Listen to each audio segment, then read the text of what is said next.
کہ جب اے نبی تم سے میرے بارے میں میرے بندے سوال کرے تو کہ میں کہاں ہوں، یعنی جس طرح لوگ پوچھتے تھے کہ ہم کس طرح اللہ تعالیٰ کو پکارے، تو انہیں بتا دو کہ میں قریب ہوں، یعنی میں اپنے بندے سے دور نہیں ہوں، اور جب کوئی میرا بندہ مجھے پکارتا ہے تو میں اس کی پکار کی جواب بھی دیتا ہوں، اور یعنی میں اس کو قبول کرتا ہوں۔ تو انہیں بھی چاہیے کہ وہ میری بات مانیں اور وہ مجھ پر ایمان لائیں تاکہ وہ رشد و ہدایت پا جائیں۔ تو اس میں ہم نے دیکھا کہ اللہ تعالیٰ کو پکارنے کی کیا اہمیت ہے، اس کے کیا فائدے ہیں، کیسے پکارنا چاہیے، آداب دعا، اوقات دعا، یہ سارے بھی ہم نے کل ڈسکس کیے، اور اپنا جو یقین اور توکل ہونا چاہیے اللہ تعالیٰ کے اوپر، میں نے کافی تفصیل سے اس کے اوپر جو ہے وہ ڈسکشن کر لی تھی، تو ابھی اس کی مقامی کو مزید ریپیٹیشن کی اتنی ضرورت نہیں ہے۔ بس یہ ہے کہ اپنا یقین پورا ہونا چاہیے دعا کرتے ہوئے، اور دعا کرنی ہے، دعا نہ کرنا اللہ تعالیٰ کو پسند نہیں ہے، دعا کرنا اللہ تعالیٰ کو بہت پسند ہے، ٹھیک ہے۔ اور یہ اللہ تعالیٰ نے اس میں بتایا۔ ابھی آگے دیکھیں، بیک گراؤنڈ میں آپ یہ یاد رکھیں کہ احکامات جو ہیں وہ رمضان کے حوالے سے چل رہے تھے، جس طرح میں نے آپ کو بتایا کہ اس لیے چونکہ رمضان میں دعا کی بہت اہمیت تھی تو پہلے وہ والی آیت آ گئی، اور ابھی دیکھیں اگلی آیت 187 میں پڑھ رہی ہوں۔ احل لکم لیلۃ الصیام الرفث الی نسائکم ہن لباس لکم وانتم لباس لہن علم اللہ انکم کنتم تختانون انفسکم فتاب علیکم وعفا عنکم فالآن باشروہن وابتغوا ما كتب اللہ لکم وکلوا واشربوا حتی یتبین لکم الخیط الابیض من الخیط الاسود من الفجر ثم أتموا الصيام إلى الليل ولا تباشروهن وأنتم عاكفون في المساجد تلك حدود الله فلا تقربوها كذلك يبين الله آياته للناس لعلهم يتقون۔ روزے کی راتوں میں اپنی بیویوں سے قربت کرنا تمہارے لیے حلال کیا گیا ہے، وہ تمہارا لباس ہے اور تم ان کا لباس ہو۔ تمہاری پوشیدہ خیانتوں کا اللہ تعالیٰ کو علم ہے، اس نے تمہاری توبہ قبول فرما کر تم سے درگزر فرما لیا۔ اب تمہیں ان سے مباشرت کی اور اللہ تعالیٰ کی لکھی ہوئی چیز کو تلاش کرنے کی اجازت ہے۔ تم کھاتے پیتے رہو یہاں تک کہ صبح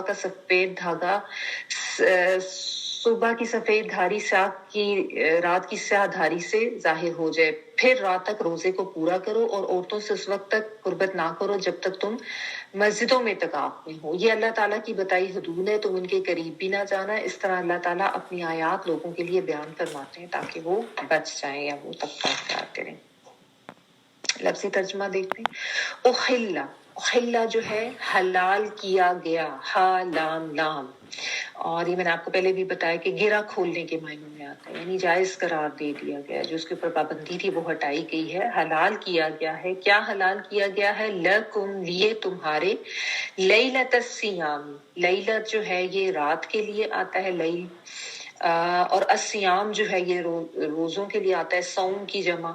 تو روزوں میں رفسا جو ہے نا، رافاسا ہی اس کا روٹ ورڈ ہے، اور یہ جو مقاربت یعنی قربت کرنا جو ہوتا ہے ہسبینڈ وائف کا آپس میں، اس کے لیے آتا ہے۔ لفظی معنی اس کا بے حجاب ہونا ہے، ٹھیک ہے، تو اس میں سب چیزیں ہی آ جاتی ہیں۔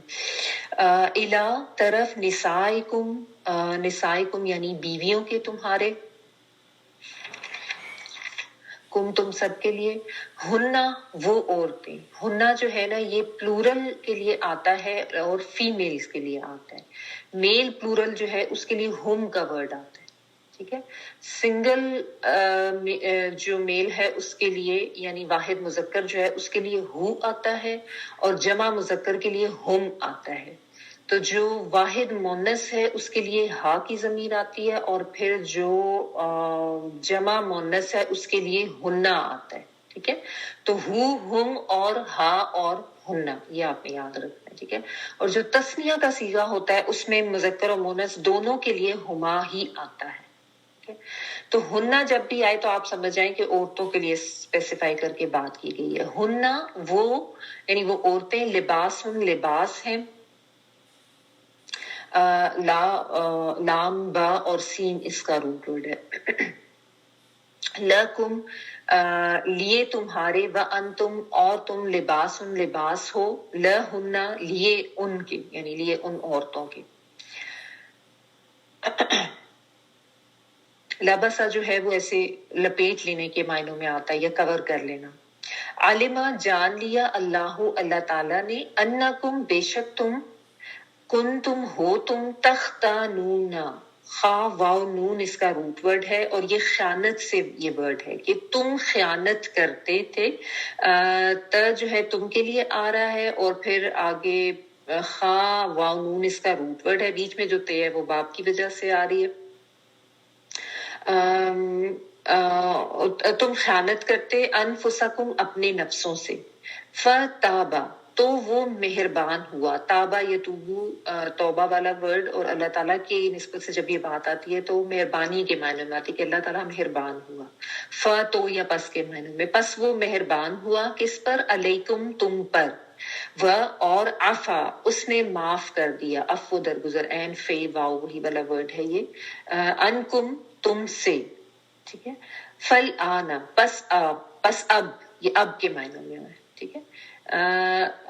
پس اب باشرو ہننا تم مباشرت کرو ان عورتوں سے. ہننا جو ہے میں نے ابھی آپ کو بتایا کہ فیمیل پلورل کے لیے آتا ہے، اور مباشرت جو ہے یہ جو ہسبینڈ وائف کا آپس کا جو قربت کا تعلق ہے اس کے لیے یہ ورڈ آتا ہے. بیسیکلی با شین را جو ہے یہ اس کا روٹ ورڈ ہے، اور بشر جو ہے یہ کھال کے لیے آتا ہے، اسکن کے لیے، ٹھیک ہے. تو اسکن کا اسکن سے ٹچ ہونا اس سینس میں یہی ورڈ اس کے لیے یوز ہوتا ہے، ٹھیک ہے.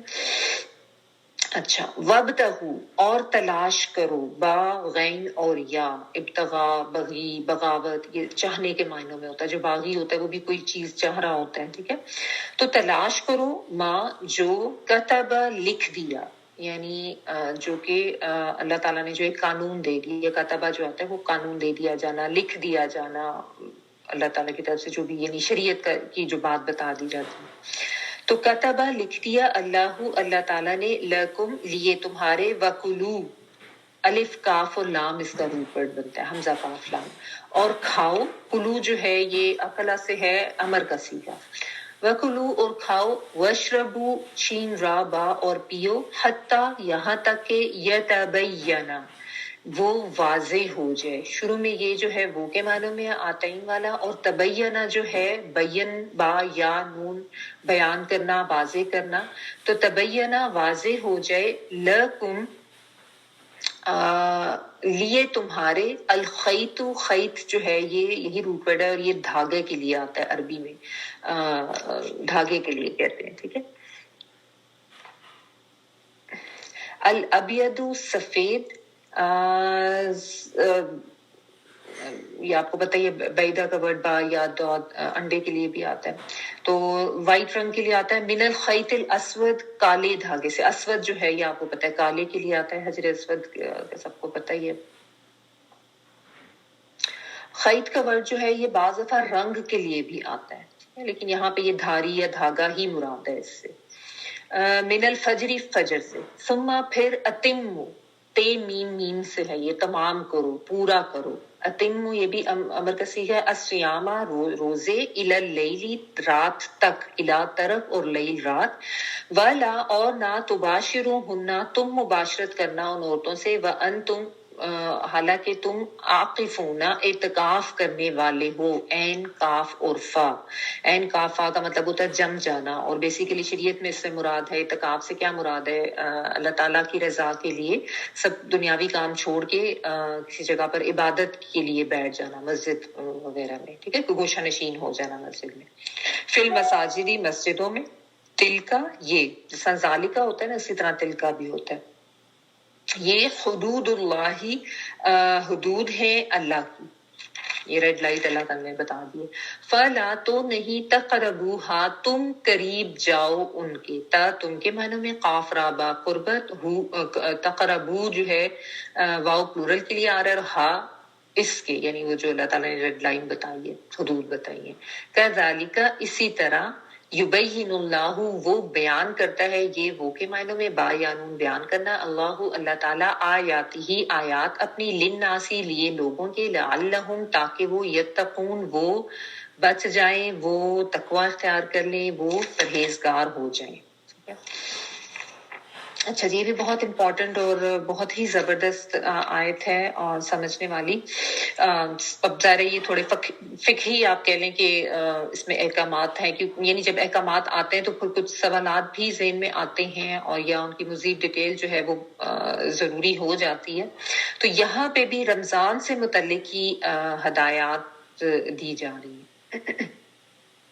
اور ہدایات جو ہیں وہ ہسبینڈ وائف کا جو آپس کا قربت کا تعلق ہے اس کے بارے میں دی جا رہی ہیں کہ اصل میں کیوں یہ آیت آئی. اس کا جو بیک گراؤنڈ ہے وہ میں آپ کو پہلے بتا دوں کہ ابتدا میں جو ہے کوئی اتنا واضح حکم اس کے بارے میں موجود نہیں تھا کہ رمضان کا روزے تو فرض ہو گئے ہیں، تو کیا رمضان کی راتوں میں جو ہے ہسبینڈ وائف آپس میں یہ تعلق قائم کر سکتے ہیں. تعلق زن و شو جو ہوتا ہے کہ نہیں کر سکتے.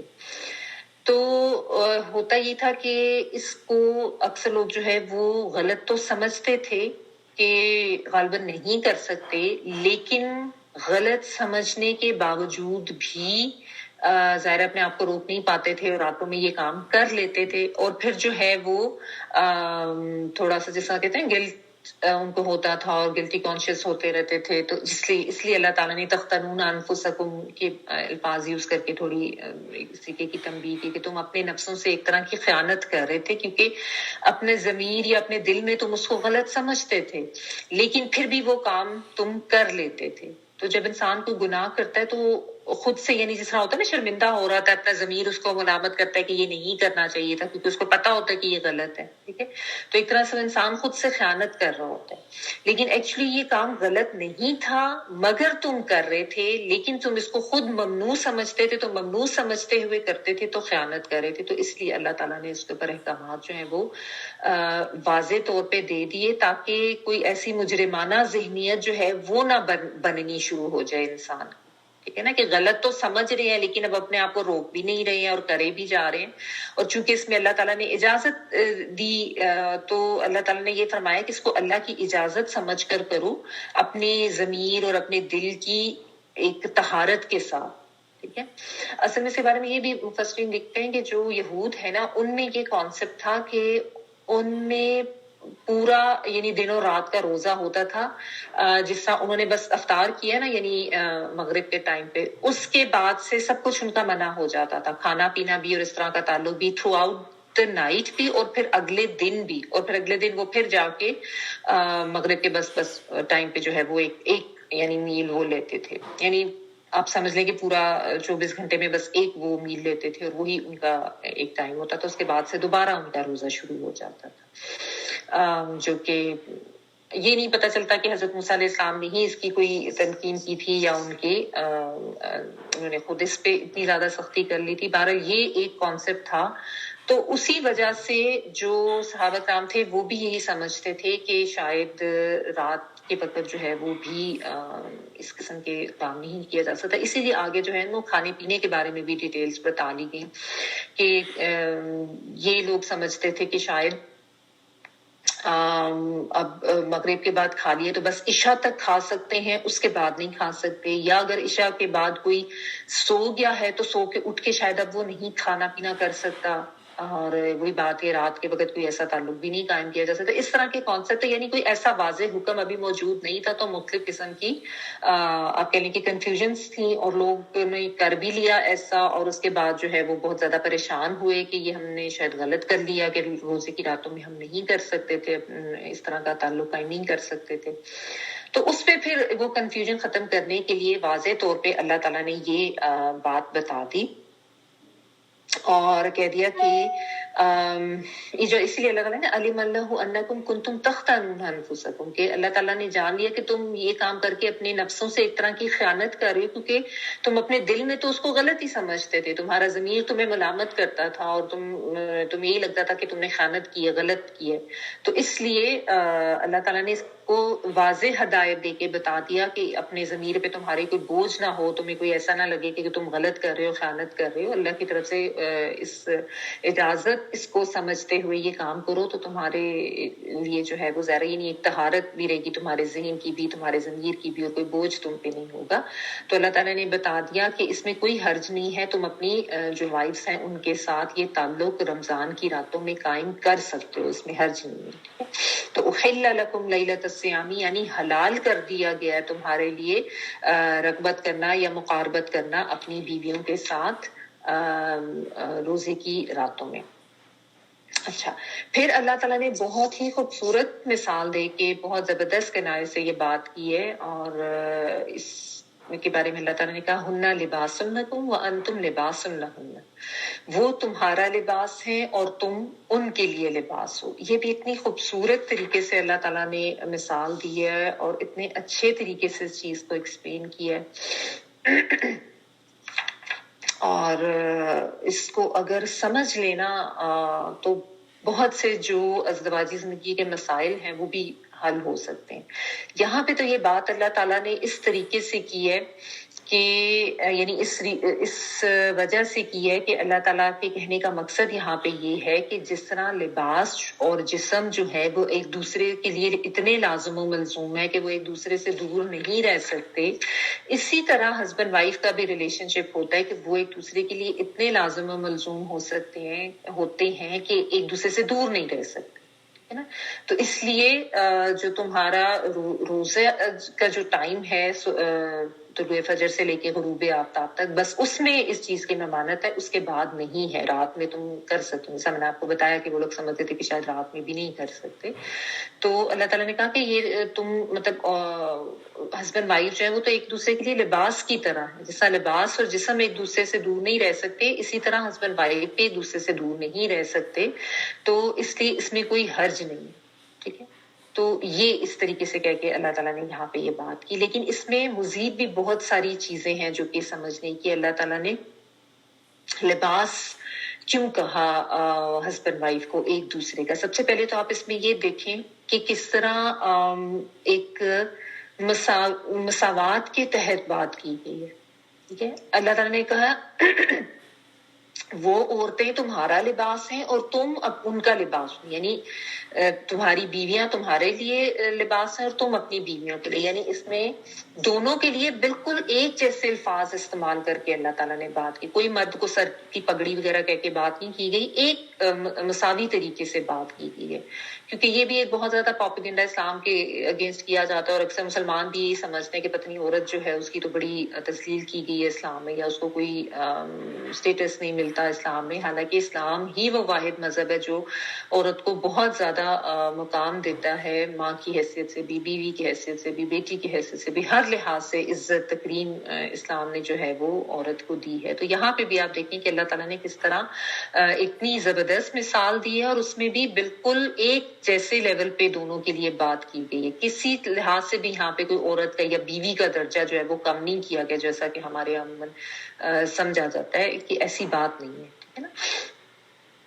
تو پھر آپ دیکھیں کہ ایک تو یہ بات کہ یعنی ایک دوسرے کے بغیر رہ نہیں سکتے، ہسبینڈ وائف جیسا جسم و لباس ایک دوسرے کے بغیر رہ نہیں سکتے، لازم و ملزوم ہوتے ہیں۔ پھر یہ کہ جو شوہر اور بیوی ہیں ان کے درمیان آپس میں کوئی پردہ نہیں ہوتا، یعنی لباس جو ہے وہ جسم کے ساتھ اتنا قربت کا تعلق ہوتا ہے کہ ان کے درمیان آپس میں کوئی چیز چھپی ہوئی نہیں ہوتی ہے نا، کچھ بھی پوشیدہ نہیں ہوتا۔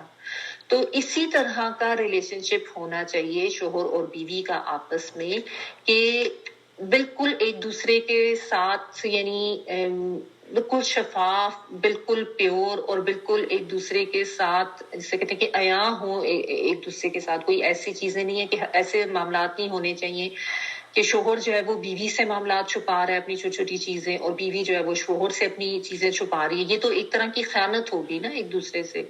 تو ایسا تعلق نہیں ہونا چاہیے، اوپن ہونا چاہیے، اور بہت زیادہ آنےسٹی کا تعلق ہونا چاہیے ایک دوسرے کے ساتھ، ٹھیک ہے نا۔ تو یہ چیز بھی اس میں سمجھنے کی ضرورت ہے، اور وہ قربت جو ہے نا، یعنی یہ قربت کا تعلق جو ہے یہ ایسے ہی نہیں بن جاتا، اس کو بھی قائم کرنے کی ایفرٹ کی جاتی ہے۔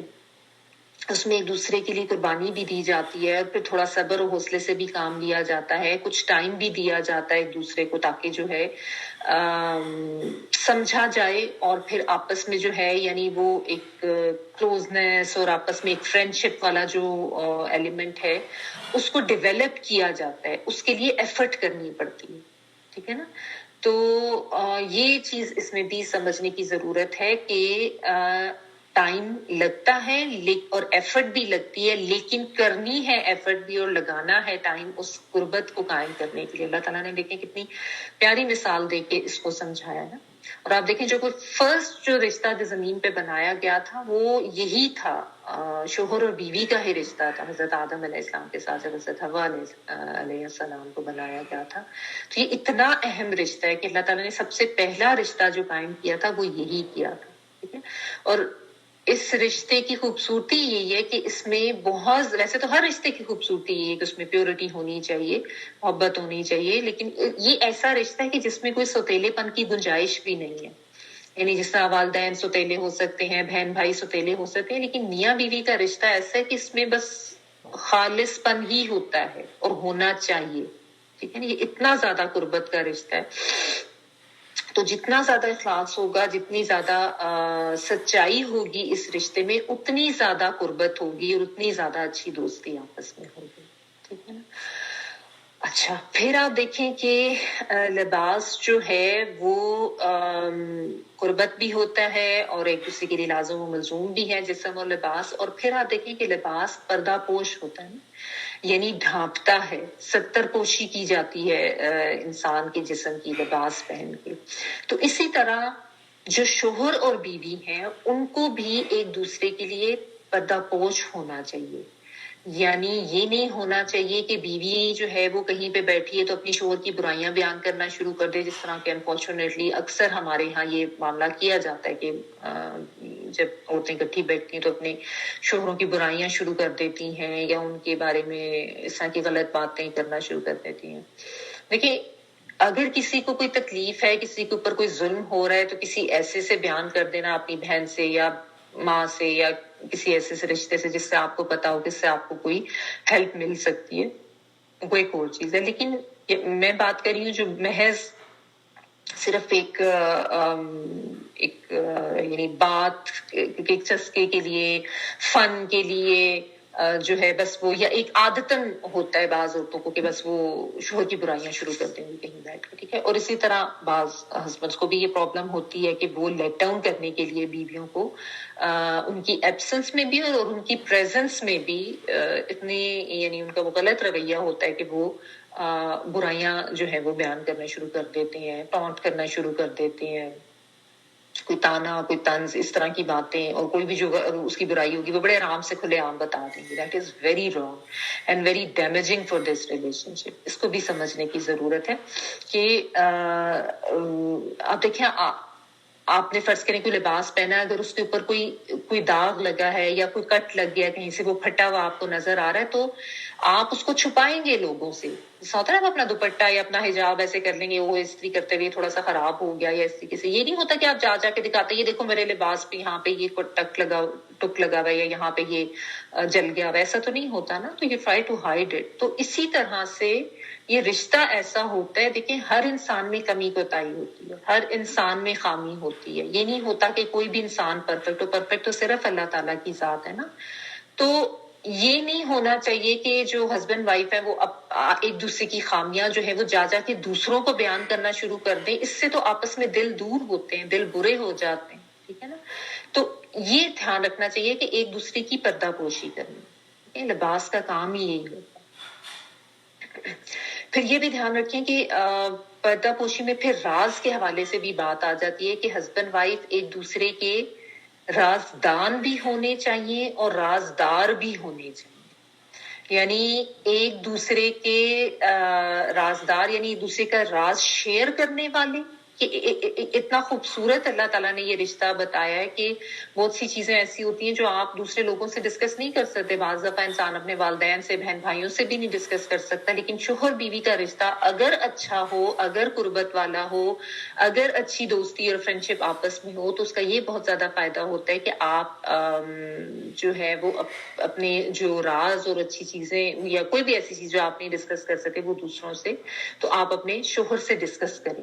ٹھیک ہے. اور ونس اگین وہی بات کہ یہ نہیں ٹھیک کہ بیوی جو ہے وہ اپنی چیزیں چھپائے اور شوہر اپنی چیزیں چھپائے. آج کل تو انفارچونیٹلی اپنے موبائلز ہائڈ کیے جاتے ہیں, اور مطلب بیوی شوہر سے چھپا رہی ہے, شوہر بیوی سے چھپا رہی ہے. I really find it very awkward کہ ہسبینڈ وائف نے بھی اپنے جو سیل فونز ہیں ان کے اوپر پاسورڈ لگائے ہوتے ہیں, اور یعنی ہسبینڈ نہ وائف کی موبائل کو اٹھا کے دے سکتا ہے, نہ وائف جو ہے وہ ہسبینڈ کے.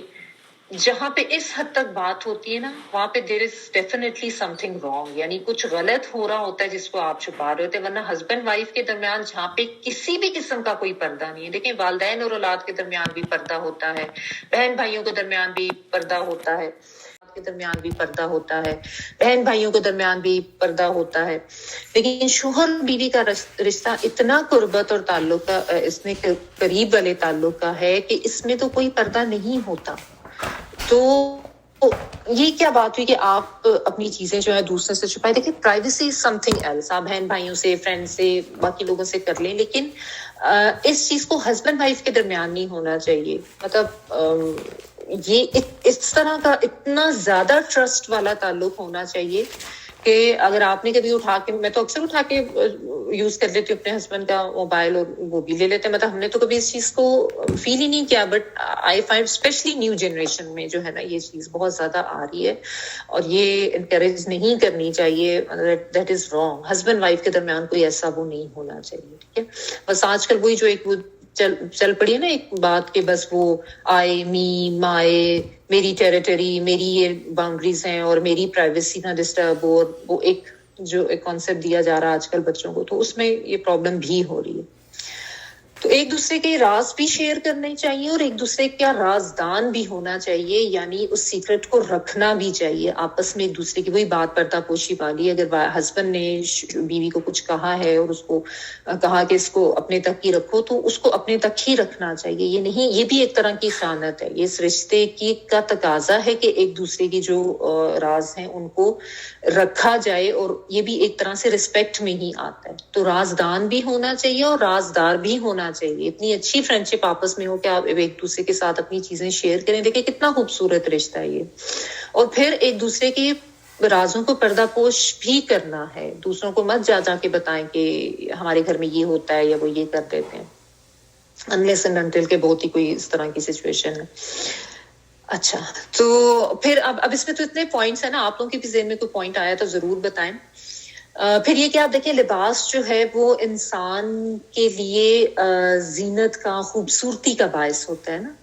تو ہسبینڈ اور وائف جو ہیں, شوہر بیوی, ان کو بھی ایک تو وہ ویسے ہی ایک دوسرے کے ساتھ اچھے لگتے ہیں.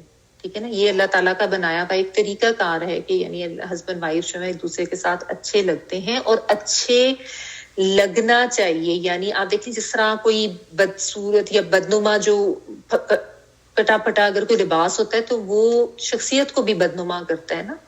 تو اسی طرح یہ رشتہ بھی اگر کٹا پٹا ہوگا اور آپس میں دل جو ہے وہ دور ہوں گے اور دلوں میں کدورتیں ہوں گی, تو پھر اس رشتے کی خوبصورتی تو بالکل ختم ہو جائے گی نا. تو کوشش کریں کہ یہ رشتہ ایسا بنائیں, بہت زیادہ خوبصورت رشتہ ہو. اور ونس اگین بات وہی ہے, چاہے آپ اس رشتے کی کسی بھی چیز کو دیکھ لینا, اس کے لیے قربانی بھی دینا پڑتی ہے, اس کے لیے صبر بھی کرنا پڑتا ہے, دونوں کو. یہ نہیں کہ صرف عورت نے ہی کرنا ہے, شوہر نے نہیں کرنا, دونوں کو ایک دوسرے کو اسپیس دینی پڑتی ہے, ٹائم دینا پڑتا ہے, سیکریفائس کرنا پڑتا ہے, اور ایک دوسرے کی چیزیں جو ہے ایک دوسرے کی عزت رکھنی پڑتی ہے. کیونکہ عموماً یہ ہوتا ہے کہ شوہر وائف جو ہے ایک دوسرے کے عزتیں اچھال رہے ہوتے ہیں, لوگوں کے سامنے بھی آپس میں طنز تانے تشنی اور کوئی ایسی پرانی بات, یا تم نے فلاں وقت ایسے کیا, تم تو ہو ہی ایسے, یہ وہ, مطلب کوئی رسپیکٹ نہ آپس میں ہوتی ہے, نہ بچوں کے سامنے کوئی ایک دوسرے کی رسپیکٹ رکھی جاتی ہے, نہ دوسروں کے سامنے. یہ بھی یاد رکھیں, یہ بھی بہت غلط ہوتا ہے کہ عموماً مائیں جو ہے نا بچوں کے سامنے ان کے باپ کی برائیاں شروع کر دیتی ہیں, وہ ایسے کرتا ہے ویسے کرتا ہے. یہ میرے خیال میں اس سے زیادہ ڈیمیجنگ چیز شاید اولاد کے لیے اور کوئی ہو ہی نہیں سکتی کہ اس کے سامنے ماں جو ہے وہ باپ کی برائی کر رہی ہو یا باپ جو ہے وہ ماں کی برائی کر رہا ہو. دس از سو ڈیمیجنگ فار اے چائلڈ. مطلب آپ سوچیں کہ آپ اتنے خوبصورت رشتے کو کس طرح سے تباہ کر رہے ہیں کہ بچے کے ذہن میں اس کے باپ کے لیے آپ نیگیٹیوٹی ڈال رہے ہیں یا اس کی ماں کے لیے نیگیٹیوٹی ڈال رہے ہیں. یہ بہت ڈیمیجنگ ہوتا ہے. تو اس کا بھی خیال رکھیں کہ ٹھیک ہے ہسبینڈ وائف کوئی بھی ایسے نہیں ہے جن کے آپس میں اختلافات یا لڑائیاں جھگڑے نہ تو کوئی بھی یہ دعویٰ نہیں کر سکتا کہ ہمارے درمیان کبھی لڑائی نہیں ہوئی, کیونکہ لڑائی یا اختلاف رائے بھی اس رشتے کی خوبصورتی کا ایک حصہ ہے. This is a part of this relationship یا دس لائف. تو ہو جاتے ہیں لیکن ان کو آپس میں ہی سالو کرنے کی کوشش کریں. ٹھیک ہے, یہ نہیں ہوتا کہ آپ کو کہیں سے کوئی پھٹا ہوا ہے تو آپ جا کے دوسروں کو دکھانا شروع کر دیں اپنا کہ جسم ننگا کر کے دکھانا شروع کر دیں. اس میں انسان کی اپنی سبکی ہوتی ہے, اپنی بے عزتی ہوتی ہے. تو ہسبینڈ وائف ایک دوسرے کے لیے خوبصورتی بھی ہوتے ہیں اور ایک دوسرے کے لیے عزت اور وقار کا بھی باعث ہوتے ہیں. یہ بھی یاد رکھیں. ٹھیک ہے, اور چھوٹی موٹی پرابلمز ہو جاتی ہیں اس کا مطلب یہ نہیں ہوتا کہ فوری سے اس لباس کو اتار کے پھینک دیا جائے. فرض کریں آپ نے کوئی لیا ہے نیا ڈریس تو آپ کو تھوڑا سا ٹائٹ ہے, اسٹچ ہو کے آیا ہے, تو آپ کیا کریں گے, اس کو تھوڑا سا لوز کرنے کی کوشش کریں گے, یا لوز ہے تو اس کو اپنی فٹنگ کے مطابق کرنے کی کوشش کریں گے. ٹھیک ہے نا, کوئی بھی چیز ہو سکتی ہے اس میں. یہ نہیں ہوتا کہ فوراً سے آپ اس ڈریس کو اٹھا کے جو ہے وہ ڈبے میں کچرے میں پھینک دیں گے, بس یہ تو ایسے ہو گیا. تو اور آج کل اللہ تعالیٰ معاف کرے, مطلب انفارچونیٹلی اس رشتے کو بھی اتنا غیر اہم سمجھ لیا گیا کہ چھوٹی چھوٹی سی کوئی چیز نظر آ گئی, چلو جی بس طلاق دی اور ختم. مہینہ 2 مہینہ 3 مہینہ چھوٹے سے ٹائم کے اوپر جو ہے ان رشتوں کو ختم کر دیا جاتا ہے. تو بات ونس اگین وہی ہے کہ اس رشتے کو ڈیولپ ہونے کا ٹائم دینا چاہیے, اور اس کے لیے بہت سی چیزیں ضروری ہوتی ہیں. یہ فوری طریقے سے اس طریقے سے اٹھا کے ختم کر دینے والا رشتہ نہیں ہوتا. ٹھیک ہے نا. اچھا, پھر یہ کہ جس طرح آپ دیکھیں کہ وہ ہے نا کہ لباس کی آپ صفائی کا بھی خیال رکھتے ہیں. ٹھیک ہے, تو ایک دوسرے کا خیال رکھنا ہے. چھوٹی موٹی چیزیں آپ کو نظر آ سکتی ہیں, ہسبینڈ کو وائف میں, وائف کو ہسبینڈ میں, کس میں یہ کوتاہی ہے, اس میں یہ پرابلم ہے, تو اس کو اچھے طریقے سے, بھلے طریقے سے, حکمت کے ساتھ دور کرنے کی, یا کسی کو اگر آپ نے پوائنٹ آؤٹ بھی کرنا ہے ہسبینڈ نے وائف کو یا وائف نے ہسبینڈ کی کسی چیز کو, تو بہت وزڈم کے ساتھ اچھے طریقے سے اگلے کی عزت نفس کا خیال رکھتے ہوئے بات کرے. کیونکہ عزت نفس کا خیال نہیں رکھا جاتا اور غلط طریقے سے بات کی جاتی ہے, تو اس وجہ سے جو ہے وہ معاملات بہت زیادہ خراب ہوتے رہتے ہیں. ٹھیک ہے. اچھا,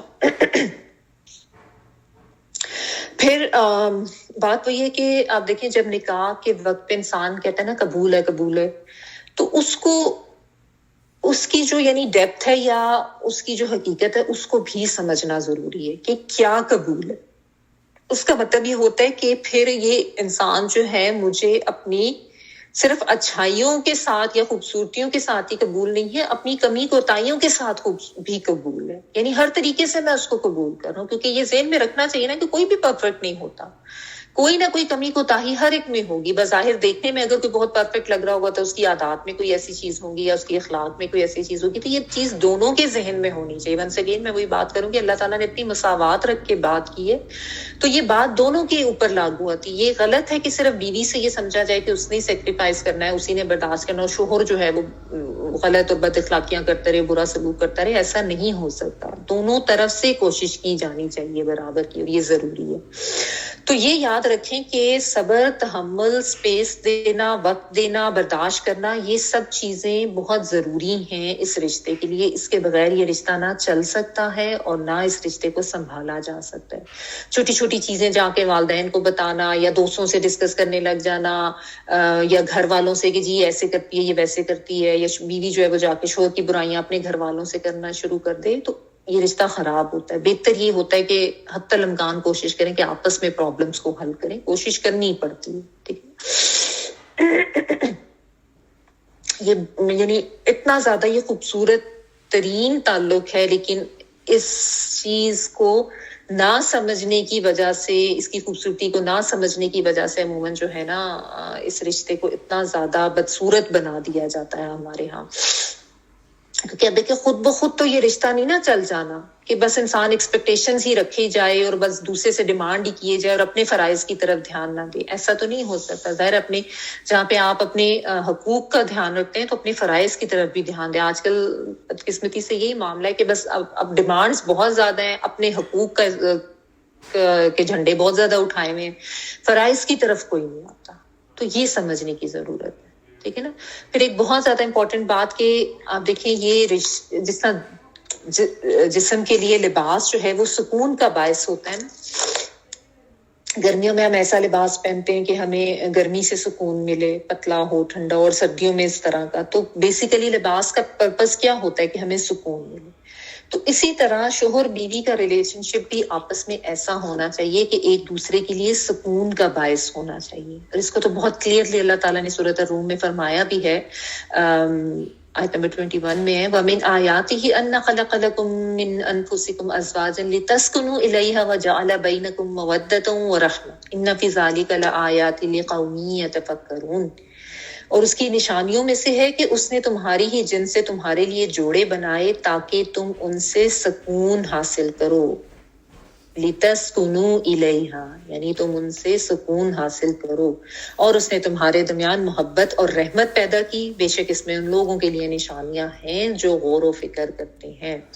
تو اللہ تعالیٰ نے تو خود فرما دیا کہ یہ رشتہ بنایا ہی اس لیے گیا ہے کہ تاکہ تم آپس میں ایک دوسرے سے سکون حاصل کرو. ٹھیک ہے, وجہ بتا دی ہے اس رشتے کو بیان کرنے کی. تو میاں بیوی کو ایک دوسرے کے لیے سکون کا ذریعہ ہونا چاہیے, یعنی ایک کمفرٹ ہونی چاہیے ایک دوسرے کے لیے, کیونکہ بنیادی وجہ یہی بتائی گئی ہے اس رشتے کو بنانے کی نا. لیکن بات وہی ہے کہ اتنی اہم ترین رشتے کی جو اتنی اہم ترین بنیاد ہے, لوگ اس کو نہیں سمجھتے اور ایک دوسرے کے لیے سکون کا باعث بننے کی بجائے الٹا تکلیف کا, اذیت کا, دکھ کا, غم کا باعث بنے ہوتے ہیں. اور پھر اس کا یہ نتیجہ ہوتا جا رہا ہے کہ گھروں پہ گھر ٹوٹ رہے ہیں, ہسبینڈ وائف کی بھی زندگیاں خراب, بچوں کی بھی زندگیاں خراب, معاشرہ پورا جو ہے نا وہ ایک بس تباہی کی طرف جا رہا ہے, کھوکھلا ہوا جا رہا ہے. کیونکہ احساس ہی نہیں رہا ہوا نا کہ ہم میں سے ہر ایک کو جواب دہ ہونا ہے. جیسا ایک حدیث کا مفہوم ہے کہ ہر رائی سے اس کی ریت کے بارے میں سوال کیا جائے گا, یعنی جس چیز کا بھی اس کو نگران بنایا گیا اس کے بارے میں اس سے سوال کیا جائے گا. لیکن اس کو لوگ بھولے ہوئے ہیں نا. اور کیوں بھولے ہوئے ہیں, یہی وجہ بھولے ہوئے کی, اب یا بھولے ہوئے ہیں یا پتہ ہی نہیں کہ کبھی علم ہی نہیں حاصل کیا, کبھی قرآن کو ترجمہ تفسیر سے پڑھنے کی کوشش ہی نہیں کیا. آپ دیکھیں کتنی خوبصورت مثال دے کے اللہ تعالیٰ نے سمجھایا. اگر اس کے اوپر انسان, اللہ تعالیٰ نے کہا نا غور و فکر کر لو, جو غور و فکر کرنے والے ہیں ان میں نشانیاں ہیں. یہ جو میں نے ابھی آپ کو سورۃ الروم کی آیت پڑھ کے سنائی اس کے ہم پہ ہی آتا ہے. تو غور و فکر تو کبھی کیا ہی نہیں. یہ جو مثال ہے اس پہ لوگوں نے گانے بنا لیے ہوئے ہیں انڈینس نے, اور اس کو مسلمان بڑے جھوم جھوم کے گا رہے ہوں گے اور انجوائے کر رہے ہوں گے, اور یہ پتہ ہی نہیں ہے اکثر کو کہ یہ تو اللہ تعالیٰ نے بتائی ہے یہ مثال ہسبینڈ اور وائف کے لیے, اور اس کا ایکچوئل کتنے اس میں خوبصورت طریقے سے اس کے اندر کتنے پوائنٹس چھپے ہوئے, اگر انسان اس کے اوپر غور و فکر کرے اور اس کو سمجھنے کی کوشش کرے نا. تو بات یہ ہے کہ خود بھی سمجھنے پڑھنے کی کوشش کریں اور اپنے دین کو, اور جو اللہ تعالیٰ کے دی ہوئی یہ اتنی خوبصورت کتاب ہے اس کو بھی, اور اپنے بچوں کو بھی پڑھائیں تاکہ ان کو بھی پتہ چلے کہ جب ان کی شادیاں ہونی ہے تو ایز اے ہسبینڈ وائف ان کے کیا کیا آپس میں جو ہیں وہ حقوق و فرائض آتے ہیں. صرف حقوق نہیں ہونے چاہیے, فرائض بھی ہیں. یہ بھی اپنے بچوں کو, ہر ماں اپنی بیٹی کو سمجھائے اور ہر ماں اپنے بیٹے کو بھی سمجھائے. دونوں کو حقوق اور فرائض دونوں کا پتہ ہونا ضروری ہے, ٹھیک ہے نا. اور ساتھ اللہ کا تقویٰ ہونا بہت ضروری ہے, کیونکہ جب اللہ کا خوف نہیں ہوتا نا تب بھی یہ سارا بگاڑ پیدا ہوتا ہے. اللہ کے سامنے پوچھ ہونے کا احساس ہوگا تو انسان بچ کے رہے گا نا. نہ پکڑ کا احساس, نہ اللہ کے سامنے پوچھ کا احساس, نہ کوئی آخرت کا کانسیپٹ, تو پھر ظاہر ہے ایک دوسرے کے حقوق غصب کیے جائیں گے اور ایک دوسرے پر ظلم کیا جائے گا, چاہے وہ ہسبینڈ وائف ہے یا کوئی بھی رشتہ ہے. جب اللہ کا تقویٰ ختم ہو جاتا ہے تو بیسک چیز آپ دیکھیں اس آیت کے اینڈ میں بھی اتنا کچھ بتانے کے بعد جو ہے وہ تقویٰ کا ہی ذکر کیا گیا. اور جو ہم نکاح کا بھی جو خطبہ ہے نا, جو مسنون خطبہ, اس میں بھی اگر آپ اس کے الفاظ پہ غور کریں نا, یا ایھا الذین آمنوا اتقوا اللہ حق تقاتہ یا ایھا الناس اتقوا ربکم خلقکم من نفس واحدہ واتقوا اللہ الذی تساءلون بہ والارحام یا ایھا الذین آمنوا اتقوا اللہ وقولوا قولا سدیدا. یہ میں پوری آیات نہیں پڑھی، صرف تھوڑا ان کا. ہر وہ جو بات اس میں کہی گئی ہے وہ تقویٰ سے ریلیٹڈ، بار بار تقویٰ کے الفاظ آتے ہیں کیونکہ بہت زیادہ ضروری ہے یہ تقویٰ کا احساس انسان رکھے، تبھی یہ رشتہ جو ہے یہ آگے چلے گا اور اس میں جو ہے وہ خوبصورتی بھی ہوگی. ٹھیک ہے نا. تو صبر، تحمل، درگزر کرنا، اپنے حقوق کے ساتھ ساتھ اپنے فرائض پر نظر رکھنا، یہ سب بھی ضروری ہے نا. تو ہم اب چونکہ والدین بھی ہیں اور ہمیں سے اکثر کے بچے جو ہے میریجیبل ایج میں، تو ہمارا یہ فرض بنتا ہے کہ جو بچے جن کی شادیاں ہم کرنے جا رہے ہیں، کیونکہ عموماً یہ ہوتا ہے کہ شادیوں کے اوپر اور شادی کی تیاریوں پہ بہت زور ہوتا ہے، لیکن شادی کے بارے میں باقاعدہ تعلیم و تربیت پہ زور نہیں ہوتا، اور وہ بھی اپنے دین کے لحاظ سے تعلیم و تربیت پہ. تو اس کے اوپر بھی غور کرنا چاہیے، باقاعدہ بٹھا کے بچوں کو یہ جو آیات ہیں سورۃ النساء میں بھی، سورۃ البقرہ میں بھی، ان کے حوالے سے بات کر کے بتائیں، تاکہ بیٹوں کو بھی پتہ چلے کہ ان کے حقوق و فرائض کیا ہیں، اور بیٹیوں کو بھی پتہ چلے کہ ان کے حقوق و فرائض کیا ہیں، اور ان کو یہ بتایا جائے کہ ایک بیلنس رکھ کے اس رشتے کو نبھانا ہے. ٹھیک ہے نا. تو دو طرفہ ہے، اور حقوق و فرائض دونوں کی ادائیگی سے ہی یہ رشتہ خوبصورتی سے چل سکتا ہے. ٹھیک ہے نا. تو اس چیز کو سمجھنے کی ضرورت ہے. اور دوسرا یہ کہ جس طرح میں نے بتایا کہ اللہ تعالیٰ نے تو بہت مساوات کے ذریعے ہی بات کی ہے، جس طرح وہ سورۃ احزاب کی بھی آیت میں آتا ہے نا، ان المسلمین والمسلمات والمؤمنین والمؤمنات والقانتین والقانتات والصادقین والصادقات والصابرین والصابرات والخاشعین والخاشعات والمتصدقین والمتصدقات والصائمین والصائمات والحافظین فروجهم والحافظات والذاکرین اللہ کثیر والذاکرات اعد لهم مغفرۃ واجرا عظیما. یہ آپ دیکھیں اس آیت میں اللہ نے جہاں جہاں ذکر کیا ہے مذکر کے صیغے میں، وہاں مؤنث کے صیغے میں بھی بات کی. مومن ہے مرد تو مومن عورتیں، مسلمان مرد مسلمان عورتیں، صدقہ کرنے والے مرد صدقہ کرنے والی عورتیں، صبر کرنے والے مرد صبر کرنے والی عورتیں، سب جگہوں پہ.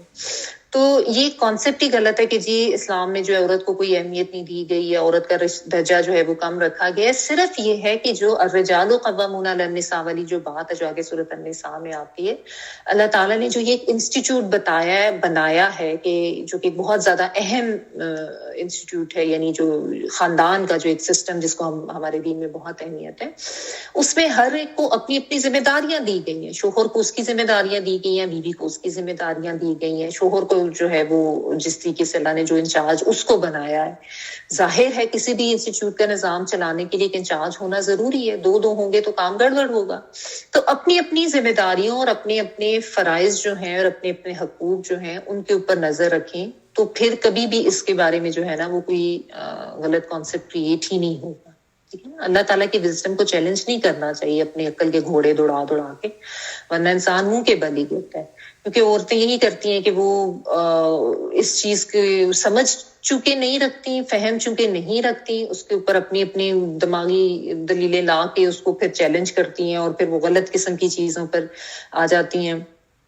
اور پھر یہی ہو رہا ہے کہ معاشرے میں بھی آپ دیکھیں وہ عورت کو بھی یہ سکھا کے نا کہ تم تو مردوں کے برابر تمہیں ہونا چاہیے، اور ان کو کہاں سے کہاں لا پہنچایا ہے، کس طرح سے ان کو ایک غلط قسم کی دوڑ میں لگا دیا گیا ہے کہ وہ جو اتنا خوبصورت اللہ تعالیٰ نے رشتہ بنایا اور اس میں اتنے بیلنس طریقے سے اللہ تعالیٰ نے ذمہ داریاں بھی دیں، فرائض بھی دیے، ان سب کو ایک طرف چھوڑ کے اللہ کے وزڈم کو چیلنج کر کے اپنی عقل کے گھوڑے دوڑا کے اب عورتیں جو ہیں وہ کہیں پہ تو سڑکوں پہ نکل کے مارچ کر رہی ہیں، جی ہمیں آزادی چاہیے اور ہمارے اوپر بڑا ظلم ہو رہا ہے، جھنڈے اٹھائے ہوئے اپنی اپنی برابری کے، اور یا جو ہے وہ گھروں کی ذمہ داریوں سے بالکل غافل ان کو چھوڑا ہوا ہے، اور خود بھی باہر نکلی ہیں بس جی ہم کما لیں گے. وہ پیسے کی دوڑ اور پیسے کا لالچ اتنا زیادہ ذہن پہ آ گیا، ان کو سکھا بھی یہی دیا گیا ہے کہ جب تک تم ارن نہیں کرو گی تو گھر چل ہی نہیں سکتا. آج کل تو حالات ہی ایسے ہیں، حالات ہر دور میں ایسے ہی ہیں، ہر دور میں یہی پرابلم رہی ہے جی، مہنگائی ہے اور پوری نہیں پڑتی، اور یہ وہ اپنے آپ کو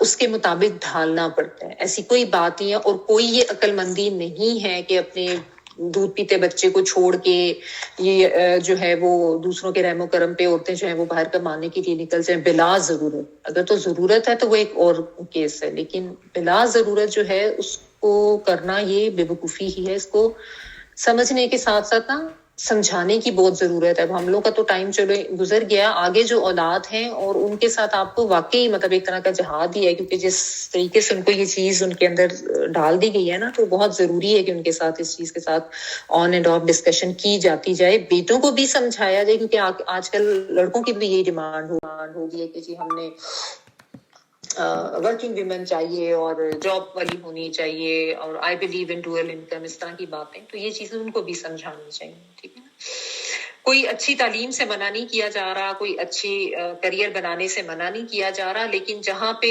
بیلنس خراب ہوتا ہے نا اس چیز پہ نظر کر کے اس کو چھوڑنے کی ضرورت ہے اور اس کو سمجھنے کی ضرورت ہے. ٹھیک ہے نا.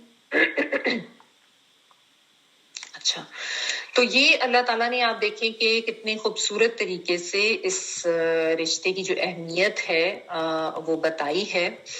اور ہاں, ایک پوائنٹ میرے پاس اور بھی لکھا ہوا ہے کہ جیسا وہ سردی گرمی کی میں بات کر رہی تھی نا, کہ زندگی میں مختلف قسم کے حالات آتے رہتے ہیں سب کی زندگی میں, نرم گرم حالات, سرد گرم حالات. تو ایک دوسرے کے لیے سکون کا باعث بنے, بے سکونی نہ بنے, اذیت کا باعث نہ بنے, ایک دوسرے کے لیے مددگار بنے. جیسے بھی حالات ہو گئے ہیں زندگی میں, ایک دوسرے کی بیوی کو چاہیے کہ وہ شوہر کو سپورٹ کرنے والی بنے. اگر وہ فائنینشیل پرابلم ہو گئی ہے یا کوئی ایسی کوئی بھی پرابلم آ گئی ہے, شوہر کو چاہیے وہ بیوی کو سپورٹ کرنے والا بنے, کیونکہ عموماً یہ ہوتا ہے ایک دوسرے پہ الزام تراشیاں شروع ہو جاتی ہیں. بچوں کی طرف سے کوئی مسئلہ ہو گیا, بیوی شوہر کو الزام دے گی, شوہر بیوی کو الزام دے گا, تم نے تربیت ٹھیک نہیں کی, تم کیا کرتی ہو, وہ اور اس طرح کے معاملات. یا کوئی ایسے پرابلم ہو گئے تو تانے وغیرہ, تم کام نہیں کرتے یا اس طریقے سے. تو ایک سمجھ کے ایک دوسرے کو سپورٹ کرنے کی ضرورت ہوتی ہے, اور یہی اس رشتے کی خوبصورتی ہے کہ اس رشتے کی جو باریکیاں ہیں ان کو سمجھا جائے, اور اس کی جو اس رشتے کی جو عزت و تکریم و خوبصورتی ہے اس کو برقرار رکھنے کی کوشش دو طرفہ ہونی چاہیے, دونوں طرف سے. ٹھیک ہے نا. تو حوصلے کے ساتھ, برداشت کے ساتھ جو اس چیز کو لے کے چلنا ہے آگے. بلیم گیم کرنا, الزامات لگانا, یا بہت زیادہ انا اور ضد, انا کا پہاڑ بنا لیتے ہیں آج کل بچے جو ہیں چھوٹی چھوٹی چیزوں پہ جو ہے. ٹھیک ہے نا. تو یہ نہیں کرنا, اور ایک دوسرے پہ ٹرسٹ بھی کرنا ہے, اعتماد بھی دینا ہے, بلا وجہ کا شک بھی نہیں کرتے رہنا چاہیے, وہی بات کہ ٹرسٹ ہونا چاہیے. تو یہ ساری چیزیں ہیں, اور شکر گزاری کا ایلیمنٹ جو ہے نا یہ بھی ہونا بہت ضروری ہے, کیونکہ آج کل بہت زیادہ ناشکری بھی کرتی ہیں عورتیں مردوں کی, اور مرد جو ہے وہ اپنی بیویوں کے لحاظ سے. ٹھیک ہے نا. تو ایک چیز آپ کو یاد ہوگی, میں نے آپ کو پہلے بھی بتائی تھی, ایک ٹرائنگل بنا کے نا, کہ ایک ٹرائنگل آپ بنائیں اور اس کے اوپر اگر آپ ٹاپ پہ جس طرح یہ دیکھیں اللہ تعالیٰ کا ورڈ لکھیں, اور رائٹ سائڈ پہ شوہر اور لیفٹ سائڈ پہ بیوی, اور پھر یہ ایروز آپ دیکھیں, آپ کو یہ بتا رہے ہیں کہ جوں شوہر اور بیوی اللہ کے قریب ہوتے جائیں گے تو آپس میں بھی قریب ہوتے جائیں گے, آپس میں ان کا فاصلہ کم ہوتا جائے گا. ٹرائنگل پہ اگر آپ دیکھیں یہ چیز ہے, اللہ کے قریب جائیں گے تو آپس میں بھی قریب ہوتے جائیں گے, اللہ سے دور ہوتے جائیں گے تو آپس میں بھی دور ہوتے جائیں گے. And this is true for any type of relationship, چاہے وہ ماں باپ والدین اور بچوں کا ریلیشن شپ ہے, بہن اور بھائی کا ریلیشن شپ ہے. لیکن یہاں پہ چونکہ ہسبینڈ وائف کے ریلیشن شپ سے بات ہو رہی ہے تو اس لیے تو اپنے دین سے, اپنے رب سے قریب رہیں, اپنے جو اللہ تعالیٰ کی بتائے ہوئے حدود اور احکامات ہیں ان کی پابندی کریں. تو جتنا اپنے اللہ سے قریب ہوتے جائیں گے آپس میں بھی قریب ہوتے جائیں گے, جتنا رب سے دور ہوتے جائیں گے آپس میں بھی دور ہوتے جائیں گے. اور پھر جب اللہ سے دوری ہوتی ہے تو پھر شیطان کے قریب ہوتا جاتا ہے انسان. اور یاد رکھیں کہ شیطان کا فیورٹ ترین جو مشغلہ ہے وہ میاں بیوی کے درمیان لڑائی کروانا. میں نے آپ کو ایک دفعہ پہلے بھی حدیث بتائی تھی کہ جب کوئی شیطان کا کرندہ آ کر اس کو یہ بتاتا ہے کہ اس نے میاں بیوی کے درمیان جو دائی ڈلائی ہے تو وہ اتنا خوش ہوتا ہے کہ اس کا اپنے سر کا تاج اس کو پہنا دیتا ہے نا. یعنی اس کا فیورٹ ترین جو اس کی ایکٹیویٹی ہے نا شیطان کی, کہ وہ ہسبینڈ وائف کے دوران جب جدائی ڈلواتا ہے تو سب سے زیادہ خوش ہوتا ہے, کیونکہ اس کو پتا ہے کہ اس سے خاندان کی بنیادیں ہلیں گی تو پورے معاشرے کی بنیادیں ہلیں گی. اور یہی کچھ ہو رہا ہے آج کل. اور اس کے لیے مختلف قسم کے ہتھ کنڈے بھی استعمال کیے جاتے ہیں، جادو ٹونے بھی کیے جاتے ہیں، نظریں بھی لگ جاتی ہیں. ویسے بھی شیطان جو ہے وہ مختلف قسم کے وسوسے ڈالے گا، شوہر کو بیوی کے اگینسٹ کرے گا، بیوی کو شوہر کے اگینسٹ کرے گا. تو یہ یاد رکھیں، یہ بھی چیز اپنے بچوں کو سمجھائیں کہ تعوذ وغیرہ بھی پڑھیں، اور جب وسوسے شیطان ڈال رہا ہے تو بعض دفعہ کچھ بھی بات نہیں ہوتی، چھوٹی سی بات کا وہ کنفیوژن اور غلط فہمی اور رائی کا پہاڑ بنا دیا جاتا ہے. ٹھیک ہے نا؟ تو یہ چیزیں یاد رکھیں. اور بلکہ یہ بھی دھیان میں رکھیں کہ اگر جو مائیں ہیں بیٹوں کی، وہ دھیان رکھیں کہ اگر وہ بچوں کی شادیاں کر رہی ہیں بیٹوں کی، تو ان کو سپیس دیں اور ان کو سمجھائیں، اور اپنے آپ کو بھی سمجھائیں، اپنے لیے بھی. کیونکہ بعض دفعہ ہسبینڈ وائف آپس میں ٹھیک طریقے سے رہ رہے ہوتے ہیں، رہنا چاہ رہے ہوتے ہیں، لیکن وہاں پہ والدین جو ہے وہ پرابلم بن جاتے ہیں. ٹھیک ہے نا؟ تو یہ بہت خوبصورت رشتہ ہے، اور اس کے بہت سے تقاضے ہیں، اور اس رشتے میں بہت زیادہ خوبصورتیاں ہیں. تو اس رشتے کی خوبصورتی کو خراب نہ کریں، اس کو سمجھنے کی کوشش کریں، اور تھوڑا حکمت سے، سمجھ سے، عقل و شعور سے جو ہے وہ کام لینا چاہیے. ٹھیک ہے؟ آگے چلتے ہیں، اس آیت کو تھوڑا کمپلیٹ کریں. آپ کے ذہن میں بھی اگر کوئی پوائنٹ آیا تو ضرور بتائیے. ہن لباس لکم وانتم لباس لہن. اور آگے اللہ تعالیٰ نے یہ بتا دیا کہ علم اللہ انکم کنتم تختانون انفسکم. یہ میں نے آپ کو بتا دیا کہ اللہ تعالیٰ نے یہ مہربانی کی کہ اور تم سے معاف کر دیا کہ جو تم یہ سمجھ رہے تھے کہ تم نے خیانت کی ہے، یہ تم نے غلط کیا ہے. تو جو بھی کوئی انسان اس طریقے سے وہ کرے تو اس کو ظاہر ہے وہ معافی کا طلبگار ہو.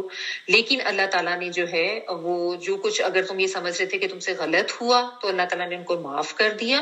فالآن باشروہن. اب تم ان سے مباشرت کرو رات کے وقت میں، کوئی اس میں حرج نہیں ہے، چاہے وہ رمضان کی راتیں ہیں. اور اللہ تعالیٰ نے جو تمہارے لیے لکھ دیا ہے اس کو تلاش کرو. وابتغوا ما کتب اللہ لکم. وقت تک اس سے کیا چیز آ جاتی ہے؟ ایک تو وہ سکون جو بھی میں نے آپ کو بتایا آیت جو سورۃ الروم کی بھی آیت میں اور ویسے بھی کہ اس رشتے میں ایک سکون ہوتا ہے، اس سکون کو بھی تلاش کرو. اور اس ایکٹ کے بعد بھی جو ہے وہ ایک سکون جو ہے وہ فزیکلی ملتا ہے. اور دوسرا یہ اس کے بارے میں مفسرین نے اولاد کے حوالے سے بھی لکھا ہے کہ ظاہر ہے وہ اولاد کا حصول جو ہے وہ بھی ایک ذہن میں یعنی ہونا چاہیے.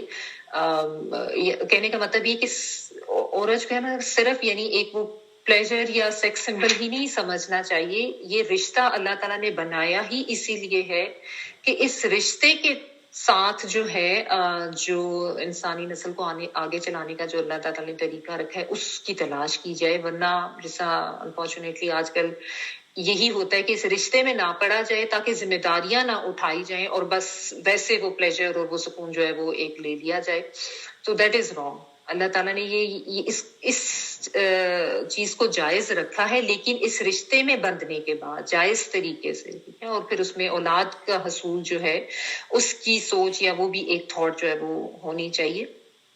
اولاد بھی اور سکون بھی. وابتغوا جو ہے نا تلاش کرو جو اللہ نے لکھ دیا تمہارے لیے، یعنی اولاد بھی اور سکون بھی. محض تفریح یا محض پلیزر اس کے لیے نہیں، اس رشتے کا جو ایک تقدس ہے وہ بھی قائم رکھنا چاہیے. اچھا، اس کا مطلب یہ نہیں ہے کہ اب اولاد کے حصول کے بغیر یہ جو ہے وہ قربت کا تعلق کو قائم نہیں کیا جا سکتا. ایسی بات نہیں ہے. جو میں نے آپ کو ایکسپلین کیا نا کہ اس رشتے کی ذمہ داری کو سمجھنا چاہیے، وہ اس میں سمجھنے کی بات ہے. ٹھیک ہے. اچھا پھر آگے اللہ تعالیٰ فرما رہے ہیں وَكُلُوا وَاشْرَبُوا حَتَّى يَتَبَيَّنَ لَكُمُ الْخَيْطُ الْأَبْيَضُ مِنَ الْخَيْطِ الْأَسْوَدِ. یہ بھی ایک قسم کی جو کنفیوژن لوگوں کو تھی اس کو دور کیا گیا کہ جیسا میں نے آپ کو بتایا نا کہ اس وقت لوگ یہ سمجھتے تھے کہ پتہ نہیں کتنے شاید اگر عشاء کے بعد سو گئے ہیں تو سو کے اٹھیں تو اب ہم کھا نہیں سکتے ہیں، یا صرف ہم اس عشاء تک ہی کھا سکتے ہیں، اس کے بعد نہیں کھا سکتے ہیں. تو ظاہر اتنے واضح احکامات نہیں تھے، تو اب آہستہ آہستہ جو ہے وہ ساری کلیریفیکیشن وہ دی جا رہی ہے. تو اس میں یہ کہا گیا کہ جب تک کہ کالی دھاری سفید دھاری سے علیحدہ نہ ہو جائے. اس میں پھر یہ بھی آتا ہے کہ ایک صحابی جو ہیں حضرت عدی بن حاتم جو ہے ان کے بارے میں آتا ہے. حاتم تائی کا نام سنا ہوگا نا سب نے، ان کے بیٹے. تو انہوں نے یہ کیا کہ رات کو 2 دھاگے تکیے کے نیچے رکھ لیے، ایک کالا اور ایک سفید، اور رات بھر اس کو دیکھتے رہے اور پھر سمجھ نہیں آئی. پھر اگلے دن وہ نبی صلی اللہ علیہ وآلہ وسلم کی خدمت میں حاضر ہوئے. فرمایا کہ بھئی ان کو انہوں نے کہا کہ بھئی مجھے تو نہیں سمجھ آ رہی. تو پھر آپ صلی اللہ علیہ وآلہ وسلم نے فرمایا کہ اچھا تمہارا تکیہ تو بہت بڑا ہے، کہ مطلب ایک طرح سے تھوڑا سا ایسے جوک کرتے ہوئے کہ تمہارا تکیہ اتنا بڑا ہے کہ اس کے نیچے رات کی کالی دھاری بھی آ گئی اور صبح کی سفید دھاری بھی آ گئی. پھر آپ صلی اللہ علیہ وسلم نے فرمایا کہ اس کا مطلب یہ کوئی دھاگے نہیں ہے, اس سے مراد صبح کی سفیدی کا نمودار ہونا اور رات کی جو تاریکی ہے اس کا ختم ہو جانا, یعنی وہ جو کو پھٹنے کا وقت جو ہوتا ہے نا, اس چیز کو یہاں پہ بیان کیا گیا کہ اس وقت تک تم کلو وشربو کھاؤ پیو, یعنی اس رات میں کسی وقت بھی تم کھا سکتے ہو. ایسا نہیں ہے کہ تم رات میں نہ قربت قائم کر سکتے ہو نہ کھا پی سکتے ہو. اللہ تعالیٰ نے بہت کلیئرلی یہ احکامات دے دیے. اور اس میں پھر ایک چیز یہ بھی سمجھ لینی چاہیے کہ بعض لوگ جو ہے نا وہ آج کل اتنے زیادہ ہمارے ہاں وہ سختی کا شکار ہو چکے ہیں نا کہ ادھر اذان ہوئی چلو جی منہ کا نوالا بھی نکال کے پھینک دو ورنہ پتہ نہیں یہ ہو جائے گا وہ ہو جائے گا. ایسا کچھ نہیں ہے. اگر آپ اس آیت کے اوپر غور کریں نا تو تھوڑا ایکسٹرا ٹائم لیا جا سکتا ہے, کیونکہ آپ دیکھیں جو ایگزیکٹ اتنا ٹائم ہے وہ تو اس میں ویسے بھی اس کو فائنڈ آؤٹ کرنا اتنا پاسبل نہیں ہے. یعنی جو ٹائمنگز ہمیں بتائے جاتے ہیں ان میں تھوڑی بہت گنجائش ہوتی ہے, اور بعض علاقوں میں تو ایسا ہے کہ بہت ہی ارلی ٹائم رکھ دیا جاتا ہے وچ از ویری آبویس کہ یہ جو کالے اور سفید دھاری والی بات ہے وہ کچھ ٹائم کے بعد ہی ہوتی ہے. سو یہ نہ کریں نہ اپنے اوپر نہ بچوں کے اوپر کہ منہ کا نکوالا نیچے پھینکو نہیں, یا پانی بھی نہیں پینا چھوڑ دو ادھر ہی. یا بعض دفعہ ایسا ہوتا ہے انسان تھوڑا سا لیٹ اٹھتا ہے کہ اوہو ہو وہ بالکل اذانیں ہو رہی ہیں تو اب تو بس میں کچھ بھی نہیں کر سکتا. نہیں, آپ آرام سے تھوڑا بہت کھا لیں, تھوڑا اس کو اسپیڈ کے ساتھ جس طرح سے بھی ہے. اتنا ٹائم تھوڑا سا ہوتا ہے یہ, لیکن ہمارے یہاں بہت زیادہ سختی بعض فرقوں نے کر دی ہے اور اس میں پھر وہ اتنا پریشانی کا شکار لوگوں کو کر دیتے ہیں. تو یہ نبی صلی اللہ علیہ وسلم نے بھی اس کو کلیئرلی بتایا کہ صبح کی سفیدی اور رات کی کالی دھاری جو اس سے مراد ہے, تو تھوڑا سا ٹائم لیا بھی جا سکتا ہے. اچھا, پھر اس میں یہ بھی ہے کہ جو سحری کا جو کھانا ہے اس کو نبی صلی اللہ علیہ وسلم کی طرف سے ریکمینڈ کیا گیا کہ وہ کھانا چاہیے. جس میں نے آپ کو بتایا نا یہود میں ہوتا تھا کہ بس وہ افطار کرتے تھے اور اس کے بعد اگلا ہی افطار کرتے تھے اور کچھ نہیں ہوتا تھا. تو نبی صلی اللہ علیہ وسلم نے کہا ہے تسحروا ان فی السحور برکہ, یعنی برکت ہے سحری کھانے میں تو سحری کیا کرو. تو سحروا یعنی اس کے امر کے صیغے سے بات کی گئی ہے. تو سحری جو ہے نا وہ چھوڑنی نہیں چاہیے, یعنی تسحروا سحری کرو, کیونکہ ہمارے یہاں یہ بھی کانسیپٹ ہے. بعض لوگ کہتے ہیں جی وہ اپنی وہ ڈائٹ انہوں نے ذہن میں رکھی ہوتی ہے کہ ہم نے اتنا وزن کم کرنا ہے تو اس لیے پھر ہم سحری نہیں کریں گے. یہ وہ نہیں, ایسا نہیں ہے. سحری کرنی چاہیے. رہ گئی اگر کسی وجہ سے آپ لیٹ اٹھے ہیں, تھوڑا سا آپ نے کھایا وہ اور بات ہے, لیکن جان بوجھ کے اس کو چھوڑنا نہیں چاہیے چاہے آپ کا دل نہ کر رہا ہو. یہی روزے کا مقصد ہے کہ جو نہیں بھی دل کر رہا وہ کرنا ہے, اور جو دل کر رہا ہے اس سے رکنا ہے. یہ انسان کی ٹریننگ ہوتی ہے نا کہ اس نے باقی ٹائم میں بھی پھر اللہ کی بتائی ہوئی انہی حدود کو پہ رہنا ہے جو اللہ نے بتائی. چاہے دل کر بھی رہا ہے لیکن اگر وہ منع ہے تو نہیں کرنا, اور چاہے دل نہیں بھی کر رہا اگر اس کو کرنے کا کہا گیا ہے تو وہ آپ نے کرنا ہے. یہی ہے روزے کا مقصد. تو یہ جو نا کلو وشربو, یہ مطلب ایک ویسے اجازت بھی دی گئی اور اس کو ویسے بھی سمجھنا چاہیے کہ سحری کرنی چاہیے. اچھا, پھر ثم اتموا الصیام الی اللیل, یعنی رات تک جو ہے پھر اپنے روزے کو پورا کرو. تو رات جو ہے وہ چونکہ غروب آفتاب سے ہوتی ہے, تو جیسے غروب آفتاب ہو تو اس میں پھر جو ہے وہ تم افطار کر لو. ٹھیک ہے, یہ اللہ تعالیٰ نے ایک جو ہے وہ روزے کے ٹائمنگ بتا دی ہے کہ صبح سے لے کے طلوع آفتاب سے لے کے غروب آفتاب تک روزے کا ٹائم ہے, اور اس کے بعد تم کھانا پینا بھی کر سکتے ہو صبح تک, اور اس کے بعد وہ جو قربت کا تعلق ہے وہ بھی قائم کر سکتے ہو ہسبینڈ وائف کے ساتھ. ہاں, وہ جو منع کیا گیا ہے وہ کس کنڈیشن میں کیا گیا ہے رات کو مباشرت نہ کرنا, وہ آگے اللہ تعالیٰ نے بتا دیا. وَلَا تُبَاشِرُوهُنَّ وَأَنْتُمْ عَاكِفُونَ فِي الْمَسَاجِدِ, یعنی جب تم نے مسجد میں اعتکاف کیا ہوا ہے نا اس وقت رات میں تم یہ کام نہیں کر سکتے ہو مباشرت کا, یعنی ہسبینڈ وائف کا جو قربت کا تعلق ہے. ویسے اگر اعتکاف میں نہیں ہو تو اس میں کرنے میں کوئی حرج نہیں, یعنی جو ایک چیز جو کنڈیشن تھی, کیونکہ اعتکاف میں نے آپ کو بتا دیا, آپ سب کو پتہ ہی ہے کہ اعتکاف کیا ہوتا ہے. اور اس میں پھر بعض مفسرین یہ بھی کہتے ہیں کہ دیکھیں اعتکاف جو ہے وہ صرف مسجد میں ہی کیا جا سکتا ہے, اور مسنون بھی یہی ہے. تو اللہ تعالیٰ نے کہہ دیا کہ جب اعتکاف میں ہو تو پھر اس میں تم نے یہ کام نہیں کرنا, اس میں تم نے ظاہر دور رہنا ہے, اور ورنہ باقی عام حالات میں جو ہے اس میں کوئی پابندی نہیں ہے.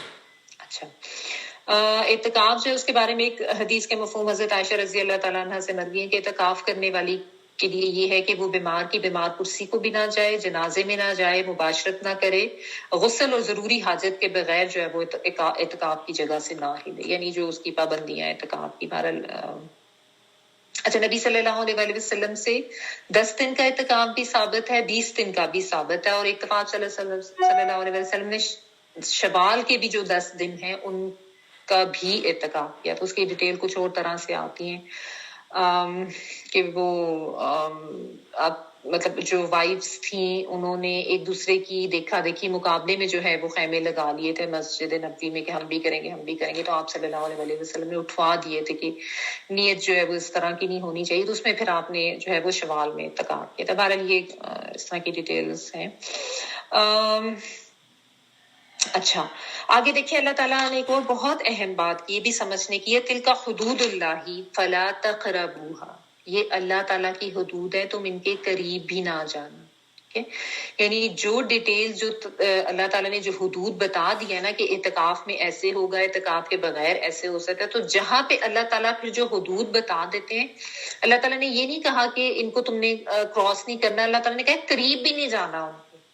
یہ کیوں بات کی کہ یعنی احتیاط کا تقاضا یہ ہے کہ انسان ایسی چیزوں کے جو حدود اللہ تعالیٰ نے بتائی ہیں ان کے قریب بھی نہ جائے، ان سے دور دور ہی رہے، کیونکہ جب انسان قریب جاتا ہے تو اس چیز کو کر لینے کا بھی احتمال ہوتا ہے کہ انسان جو ہے ہو سکتا ہے وہ حدود کراس ہی کر لے، کیونکہ بعض لوگ جو ہوتے ہیں نا ان کی یہ کوشش ہوتی ہے کہ جو حدود اللہ تعالیٰ نے بتائی ہیں نا بالکل ان حدود پر ہی رہا جائے، اینڈ پہ وہ رہتے ہیں، اس میں پھر یہ ہوتا ہے کہ ظاہر ہے وہ اس حدود کو کراس کر لینے کا بھی احتمال رہتا ہے، اور یہ گناہ غلطی ان سے ہو بھی جاتی ہے کسی بھی معاملے میں۔ اللہ تعالیٰ نے ہر لحاظ سے جو بھی حدود بتائی ہے نا ہمارے دین میں، صرف اس حوالے سے نہیں، اگر انسان ان کے قریب بھٹکتا رہے گا تو وہ معاملہ جو ہے غلط بھی ہو سکتا ہے۔ تو احتیاط کا تقاضا یہ ہے فلا تقربوها کہ تم ان کے قریب بھی نہ جاؤ، دور ہی رہو، تاکہ تجاوز کرنے کا احتمال جو ہے وہ بھی نہ ہو، ٹھیک ہے۔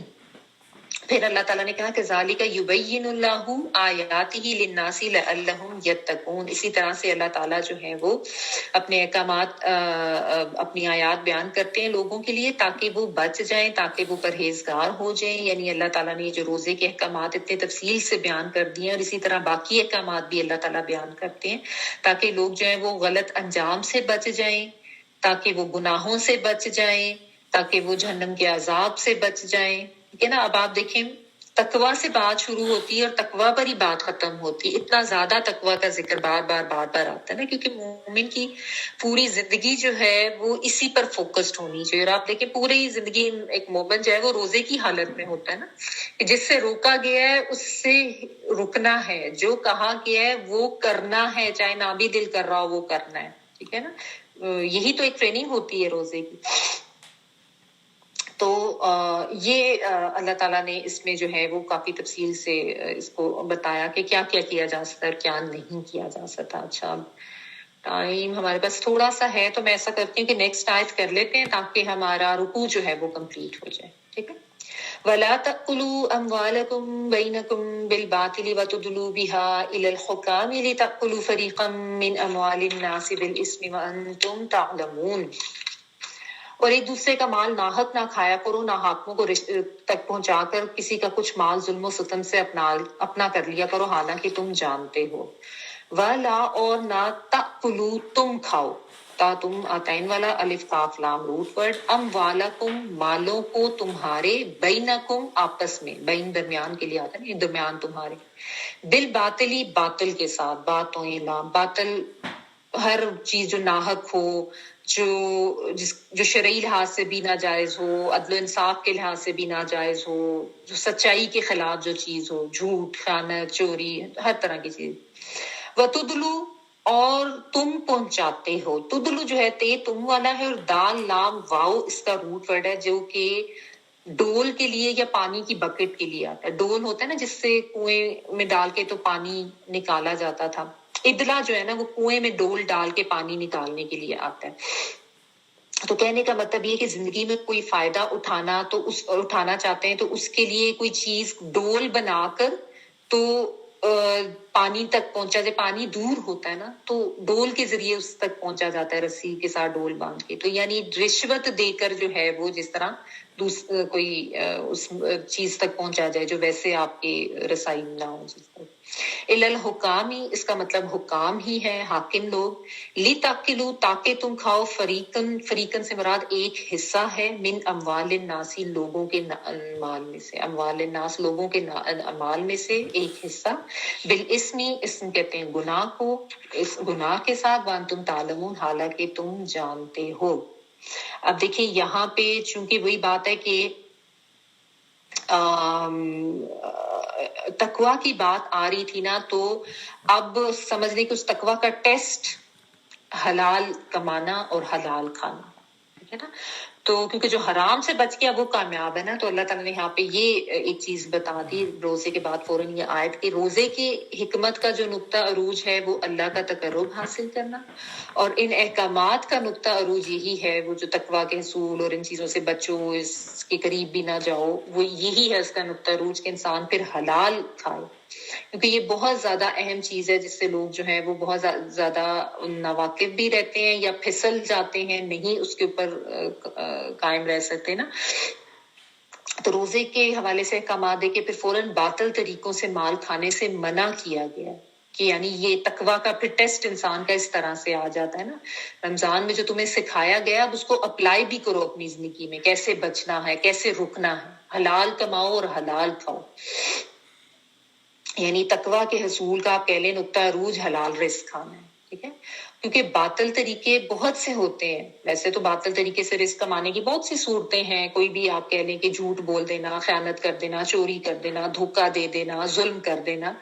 یہاں پہ جو ایک اسپیسیفک چیز جس کا بیان کیا گیا وہ رشوت کا مال دے کے جو اعلیٰ حکام ہے ان تک پہنچنے, ان تک رسائی حاصل کرنے کا جو ناجائز ذریعہ ہے اس کو یہاں پہ کیا گیا. کیونکہ یہی ہوتا ہے نا کہ رشوت دے کے جو کام نہیں پاسبل ہوتا یا جو آپ کے لیے جائز نہیں ہوتا اس کو جائز قرار دے دیا جاتا ہے, ٹھیک ہے نا. تو یا یہ بھی ہوتا ہے کہ کوئی غلط کاغذات بنا کر, غلط گواہیاں دے کر جو کسی کا مال ہوتا ہے وہ ہتھیا لیا جاتا ہے اور عدالت سے فیصلے لے لیے جاتے ہیں. رشوت اور یہ اس قسم کی چیزیں تو ہمارے یہاں ہر جگہ ہی ہیں. پولیس کو رشوت دے دی, وکیلوں کو رشوت دے دی, جج کو دے دی, آفیسز میں کلرک کو جا کے دے دی, جو کوئی کہیں کا مالک ہے, باس ہے, اس کو دے دی. ایون تعلیم کے میدان میں بھی وہاں پہ بھی استاد کو دیکھ کے مرضی کے نمبر کروا لیے, پاس کروا لیے. کتنا زیادہ عام ہے ہمارے لیے نا. تو حاکم جو بھی جہاں کا بھی کسی بھی لحاظ سے حاکم ہے, چاہے کسی بھی ڈپارٹمنٹ میں ہے, وہاں پہ کوئی بھی چیز تک پہنچنے کے لیے اگر تم وہ ڈول بناتے ہو اس چیز کو, یعنی اس تک رسائی اس طریقے سے حاصل کرتے ہو, یعنی پانی دور ہوتا ہے تو ڈول کے ذریعے اس تک پہنچا جاتا ہے, تو جو چیز تمہارے لیے نہیں ہے اور تم اس تک غلط طریقے سے پہنچ رہے ہو, یہ کام تم نہ کرو کیونکہ یہ باطل طریقے ہیں. چاہے کسی طریقے سے بھی کر رہے ہو, کسی کے اوپر تم, ہمارے یہاں کتنا ہوتا ہے کسی کی زمین اپنے نام کرا لی, کسی کا گھر اپنے نام کرا لیا, کوئی بیچاری بیوہ تھی, کوئی غریب تھا, مظلوم تھا, ان کی جائیدادیں ہتھیا لی, ان کے پلاٹس لے لیے. اتنا زیادہ یہ, اور رشوت تو آپ دیکھیں کہاں نہیں ہے, ہر جگہ ہی ہوتی ہے. تو اس سے آپ دیکھیں لوگوں کے اوپر ظلم ہوتا ہے, معاشرہ کھوکھلا ہوتا ہے, بنیادیں ہلتی ہیں, ظلم ہوتا ہے لوگوں کے اوپر, اتنا فساد فی الارض کا باعث بنتا ہے یہ. ایک نبی صلی اللہ علیہ وسلم نے ایک دفعہ فرمایا کہ میں ایک انسان ہی ہوں, تم میرے پاس جھگڑا لے کر آتے ہو سکتا ہے تم میں سے ایک شخص دوسرے سے بہتر دلیل پیش کر دے. اگر میں ایک کی دلیل کی وجہ سے اس کے بھائی کے حق میں سے اس کو کچھ دینے کا ارادہ کر لوں اور اس کو, یعنی اس کو پتا کہ وہ ناحق ہے, تو اسے چاہیے کہ وہ نہ لے کیونکہ میں اسے آگ کا ٹکڑا دے گا. یعنی نبی صلی اللہ علیہ وسلم نے خود یہ فرمایا کہ میرے پاس تم جھگڑا لے کے آ جاتے ہو, میں تو بظاہر دیکھ کے فیصلہ دے دیتا ہوں, تم اپنے اندر یہ صلاحیت رکھو کہ تمہیں خود پتا ہونا چاہیے کہ اگر کوئی غلط ڈیسیجن میرے سے ہوا تو آگ کا ٹکڑا تم لے رہے ہو جانتے بوجھتے اگر تم کر رہے ہو, ٹھیک ہے نا. اور یہ تبھی ہو سکتا ہے جب انسان کے اندر تقوی ہوگا, تبھی یہ چیز آسان ہوتی ہے. ورنہ تو اگر تقوی ختم ہو جائے تو پھر حرام کھانا تو بہت آسان ہو جاتا ہے نا. پھر انسان حرام کماتا بھی ہے, حرام کھاتا بھی ہے, اور اپنے گھر والوں کو حرام کھلاتا بھی ہے, کیونکہ اندر تقوی ختم ہو جاتا ہے, احساس ختم ہو جاتا ہے, اللہ کا ڈر ختم ہو جاتا ہے. تو یہ پرسنل لیول پر ہی ظاہر ہے یہ چیز شروع کی جائے, اپنے آپ کو ٹھیک کر کے, اور پھر آگے ظاہر ہے انسان اپنے گھر والوں کو بھی سکھائے, دوسروں کو بھی بتائے. تو یعنی محض نماز روزہ صدقہ خیرات یہی چیزیں کافی نہیں ہیں. اگر لوگوں کا حق مارا ہے تو اس کی جواب دہی بھی ہونی ہے، اور اگر حرام طریقے سے مال کما کر کھایا ہے تو اس کی جواب دہی بھی ہونی ہے. وہ جو ہے نا کہ قیامت کے دن 5 سوال کا جواب دیے بغیر انسان ہل نہیں سکے گا میدان حشر سے. عمر کس کام میں لگائی، جوانی کس کام میں گوائی، مال کہاں سے کمایا، کہاں خرچ کیا، علم پر عمل جو ہے وہ کیسے اور کتنا کیا. آپ گوگل کر لیں اگر آپ کو مل جائے گی آرام سے. تو اس میں بھی یعنی مال کہاں سے کمایا اور کہاں سے لگایا کہ یہ بھی سوال کا جواب دینا ہو. اللہم حاسبنی حسابا یسیرا. تو یہاں پہ جو ہے بہت کلیئرلی اللہ تعالیٰ نے بتا دیا کہ اپنے مالوں کو چیک کرو، باطل طریقے سے مال کما کے نہ کھاؤ حالانکہ تم جانتے بھی ہو. یعنی انسان جب غلط کر رہا ہوتا تو پتہ بھی ہوتا ہے اس کو کہ میں غلط طریقے سے مانگا، لیکن بس وہ اپنے ضمیر کو سلا دیا ہوا ہے نا. اندر سے ایک آواز آئے گی بھی تو اس کو بھی انسان بند کر دیتا، ختم کر دیتا. اور بس وہ پھر جب انسان وہ تقویٰ ختم، اپنے ضمیر کو سلا دیا، شیطان کے پیچھے لگ گیا، تو پھر بس وہ ہر طریقے سے حرام چیز کھاتا بھی ہے اور کماتا بھی ہے اور اڑاتا بھی ہے. اس کو پھر کوئی احساس نہیں رہتا. وہ حدود جو ہے وہ کراس کر دیتا ہے نا. جو پہلے بات آئی تھی نا کہ جو اللہ نے حدود بتائی ان کے قریب بھی نہ جاؤ. تو اس لیے جو حرام حلال کی حدود ہے ان سے بہت دور رہنا چاہیے ورنہ پھسلنے کا خدشہ ہوتا ہے. یہ یاد رکھنے کی بات. ٹھیک ہے جی. ہمارا رکوع یہاں پہ الحمدللہ کمپلیٹ ہو گیا. وآخر دعوانا الحمدللہ رب العالمین. تلاوت لگ سکتی ہے غزل 2 آیات کی؟ جی بالکل. جی.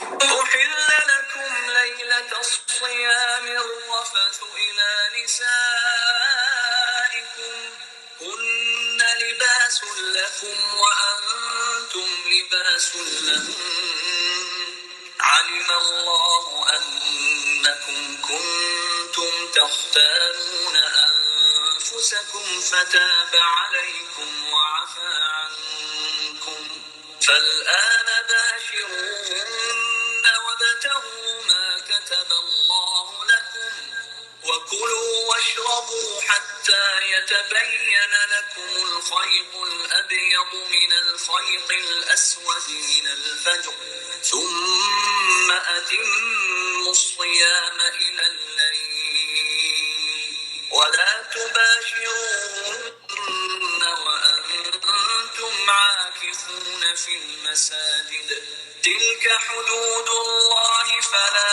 تقربوها كذلك يبين الله آياته للناس لعلهم يتقون ولا تأكلوا أموالكم بينكم بالباطل وتدلوا بها إلى الحكام لتأكلوا فريقا من أموال الناس بالإثم وأنتم تعلمون. جزاک اللہ خیرا کثیرا. سبحانک اللہم وبحمدک نشہد ان لا الہ الا انت نستغفرک ونتوب الیک. اسمارا آپ نے کچھ بتانا ہے، کچھ کہنا ہے تو بتا دو، پھر میں دعا کروا دوں. ہاں جی السلام علیکم. ایکچولی وہ کچھ لوگ پوچھ رہے تھے میرے سے، جیسے مسورہ مامی وغیرہ، وہ روحان کے بارے میں کہ تھوڑی سی ڈیٹیلز سب کو پتہ نہیں تھی کہ وہ ہے کون ایکچولی. تو وہ ایکچولی عمران کا بھانجا ہے ان